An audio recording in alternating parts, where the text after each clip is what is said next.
Amat ana durbaan kun siitu as gannake. Yoo anduraasiin himne kunoo dhufan galdi. Maal polisi dhaabbanni maal isa jirta? Aboo hojii osoo jireenya jinaa jirtu maal baqataa miti? Yeeni si maanta. Sana amma hojii maal taasisu keessi? Jaa saafii yana biraa hojii jira. Ano kutu sumati miti sunno bara gaadu duraanu waata kan bidu. Amma garuu maati kaba nama giinaa tokkotti. Giinaa sai garuu hootu maanta geenu maati olgaanee si garsiisa. Maali manni as biqiltu?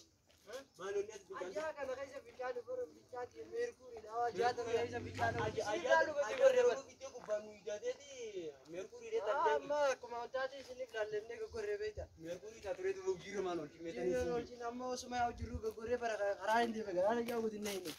Armaan garagalee barmaa ajaa tana asii fincaanu kan nyaafu. Asii fincaanu gaafa garuu balleessitee jirtaa wanni bakki fincaanu qabdu sitti immoo magaalaa keessa yeroo dhufte shintibeetii nama gaafattu malee fincaanuun seeraan garuu immoo magaalaa gadii dhaqee maallaqaan fayyadamu qaba. Shintibeetii sana nuti itti laffeemi mataa keeyyattiin itti laffee warri keenya akkatti fincaanuufiin. Maal jedhee? Maal jedhee? Asumaan godhee xiyyaa takkaan laalladha. Ayyoo ganda kanaa sin deemta. Ayyoo ganda kanaa sin nama baasanii turanii. Afaan qabdaa soitan yeroo biyyaa kaatee jira. Tunarraa tolti malee garuu inni nama salaatu tanallee kaatee deemuu qabu tanallee balleessi. Eeysa. Maal? Ana. Angamta kam jaariyo?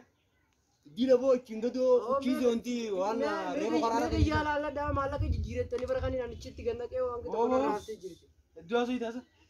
Roobee jiru iddoo ganda keenya roobiin edaan siitu afaan jala qabaa jaamu.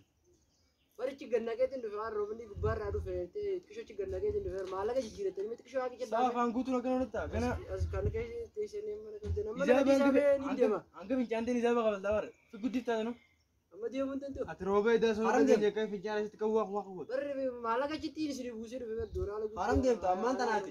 Roobee silaa ganda keenya guutuu roobee ajjaa tanallee dhiqee nurraa qulqullisu ifi afaan jala qabachaa bultee ganama gidii asiin qeennu faaltu maali akkana jechuun maal jechuun waan sirrii dalageeti. Isiniif irraanfatee baddanaa fi asitti xiqqishoo gadi sinaa yoo iyyuu itti jedhe. Isiniif irraanfatee mooraa keessaa galteetiif irraanfata. Bobo. Kun qabanii sirreessi fedhai. Gattaa mee gattee isa jirtu fira taa'u gita. Bartaa'ee jira. Qabdee. Maallaqaan asii